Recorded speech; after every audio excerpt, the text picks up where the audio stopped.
Shalom, shalom. First thing I want to do is give all praise and honor and glory to Yahweh, Basham Shah, Basham Kakodash. Devil unto the apostle and elders of Great Millstone, and salutation you brothers pushing this word with truth, sincerity, with charity. So what I want to go into, man, real quick, something that was on my spirit. I was watching the brother video. Who is it? I'm doing the sit down, son. Come back. Come back later. I was watching the elder bro Jeremiah,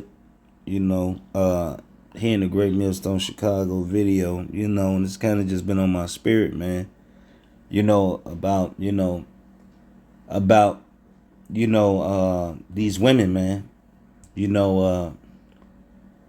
nothing wrong with loving your woman, man, and all of that, but we not with this not that it's not the time for it, man. And it recalls another video that the elder God damn it, the elder Bara did a while ago about IUIC members and how long they been married and all of that, pushing that Israelite love shit, you know what I mean? Really, they was pushing that one woman shit, which is off, But now ain't the time to be lovey dovey and whatever. You do what you want to do, but that shouldn't be your focus, man.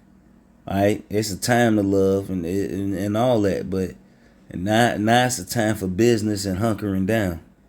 All right, so this Ecclesiastes 3, I'm gonna start at 1. To everything there is a season and a time for every purpose under heaven, a time to be born and a time to die, a time to plant and a time to pluck up which is planted, a time to kill and a time to heal, a time to break down and a time to build up, a time to weep and a time to laugh, a time to mourn and a time to dance, a time to cast away stones and a time to gather stones together, a time to embrace and a time to refrain from embracing. And right now, hey, look, these women ain't right, man. All right, not only do we got to shape ourselves in order, how much more our women? All right, they out of order, man. All right.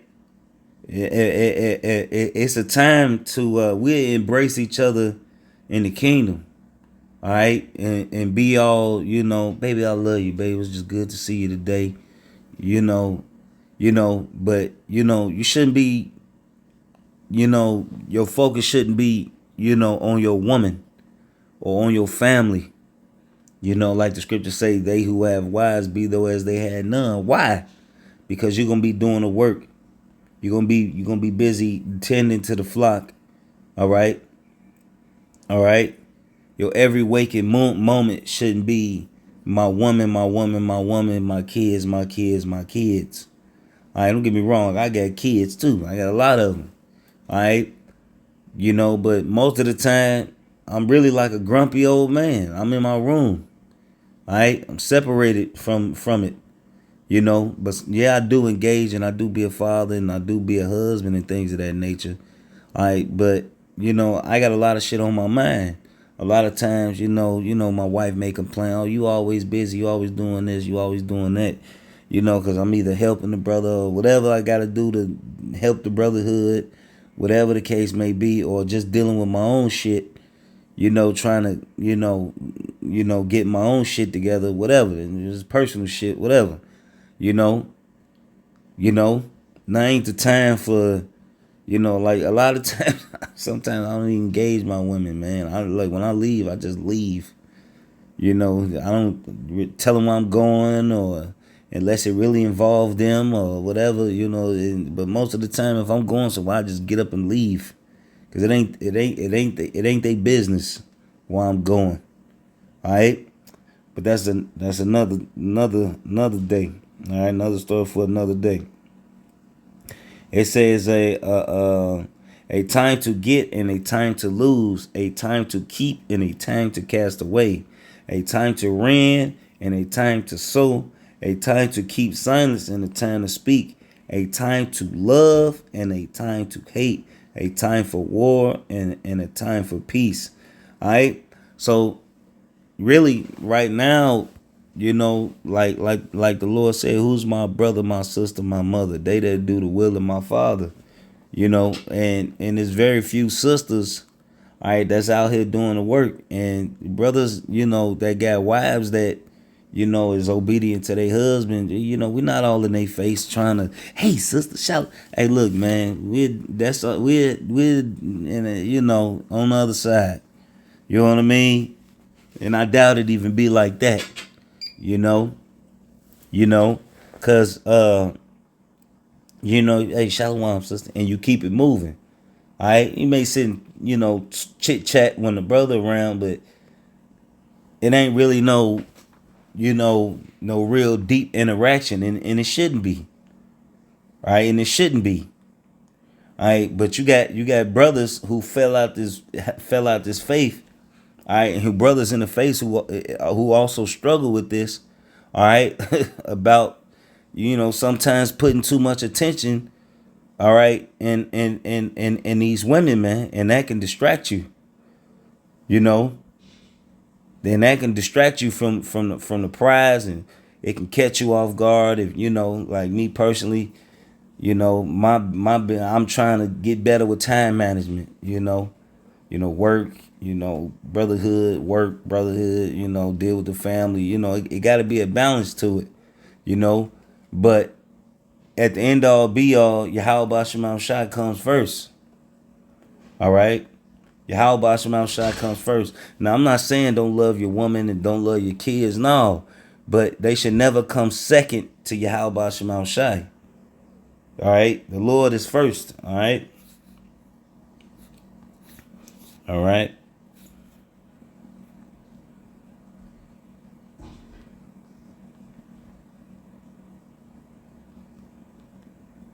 All right. This is Matthew 10. And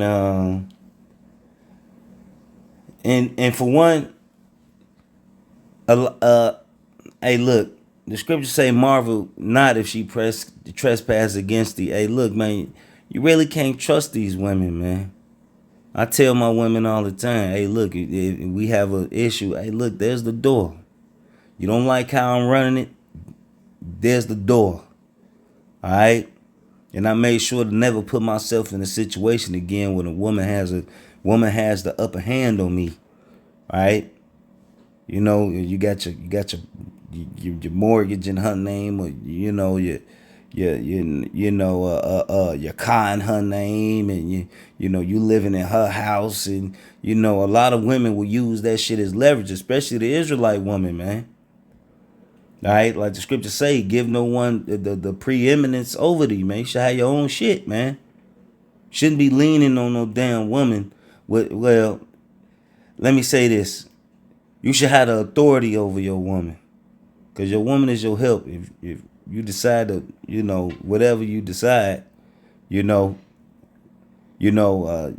should be able to trust in her. But that's why you got to be careful on picking these women who you deal with, man. Like the scriptures say, give not thyself over to a light woman. And I remember years ago, not for sure if it's Apostle Tahar or Apostle Gabar, it's like, man, you gotta vet these bitches, man. You gotta vet them out, man. All right, don't just when you meet a woman, you call her your wife because you done popped her a couple times and she ain't did nothing deserving that title.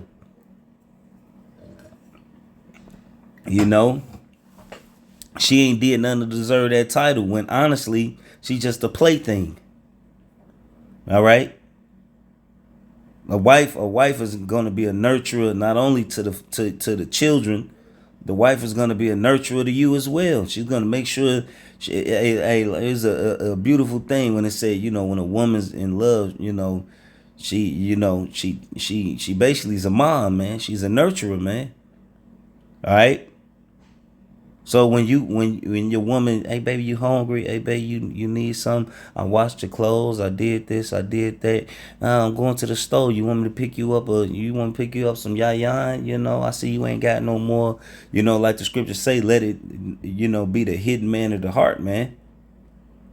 But you're not gonna find a lot of women like that out there in today's world. You know, it says matter of fact, I'm gonna start at 35. This is Matthews 10 and 35. For I am come to set a man at variance against his father, and the daughter against her mother, and the daughter-in-law against her mother-in-law, and a man's foe should be they of his own household. So really, if especially if you got a woman that don't believe, you know, you really shouldn't be, you should expect it, because anything can happen. Anything can happen. It should be, anything can happen. You with her right now, especially, you ain't got a woman, you ain't got a woman's the V card. How many men got the woman's V card? You take a woman's V, and it's really hard to pry a bitch away from you. But a lot of these bitches didn't have, by the time you got her, she didn't already had 100, 50, 40. You know what I mean? And y'all may think that number's absurd. Hey, look, I knew men that used to go to the club and get women, bring them back to the crib, pop them, and go get more women from the club. All right? And it was a every weekend thing. He would pop different women, not even knowing them. He would bring them back to the crib, pop them, and then send them on their way. All right? Multiple women in one night. I've seen it. And the women be so easy to give it up. It say, he that loveth father or mother more than me is not worthy of me. And he that loveth son or daughter more than me is not worthy of me. Right? So that's the point. That's the problem. Loving your father or your mother more than you love the Lord. Loving your wife more than you love Yahweh Shema Shai. Loving your kids more than you love Yahweh Shema Shai, man. We got a mission right now. We on duty. All right? Hey, look, man. They look. They'll be straight if you straight. Like the scriptures say, the believing husband covers the unbelieving family. Basically, your family is under your banner. All right. If your children are under the age to where they're not adults and they still under your household, your men, and if your daughters are still under your house and they're still virgins, because let me tell you something, if your daughter got a husband and it's a nigga, more than likely she fucked if she don't believe on her own. All right. And let's just keep it honest. Don't be just because you got a daughter. Once she open up them legs and give up that motherfucking box to a man, and that blood is on that man, all right, he got that V card. That's his property. That ain't yours no more. She not under you no more. Remember that. You brothers with daughters. All right.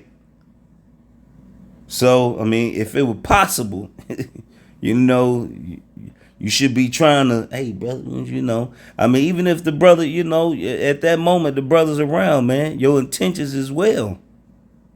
But to just say fuck it and let your daughter make her own decisions and end up with a nigga, I mean, if it's in the power of your hands, that is. Because some situations, you ain't got the power, But that's another sit down for another day. But they say, and he that taketh not his cross and follow after me is not worthy of me. He that findeth his life shall lose it, and he that loses his life for my sake shall find it. Right? So, you chasing your woman trying to save your little puny life that you got, your little miserable, pointless life. Because really, that's a miserable life just serving a fucking bitch. All right? Hey, look, man, I've never felt more manlier since I started standing on business. I never felt so manly, about being the man in my house, man. I never felt manlier. All right? And I love my family. I'm just rough. I love them, man. I die for them. That's how much I love my family. I'm just rough, man. Alright? I'm working on it. You know what I mean? But still, man. But the main focus is Yahweh Shema Shai, attending the teaching, attending the doctrine, all right? Knowing the state of our flock. You know, that's the main focus, man. Not these damn women, not your damn kids, not your damn cousins, not your uncles, not your aunties, not going out to fucking family reunions every year to fucking get around a bunch of niggas that ain't even your real family. You get around some people who related to you. Alright? But they not your fucking family, man. Alright? Remember that, man. They still in the matrix, man. Remember that. They ain't woke. Because being woke is having this knowledge, wisdom, and understanding. Alright? So with that, you know, I just hope it was edifying. I want to give all praise and honor and glory to you. How about Shema Shai, about Shema Kakodash. Double honors to the apostle and elders, a great millstone. And salutations, you brothers, pushing this word with truth and said it with charity. Shalom and a Baba Ball.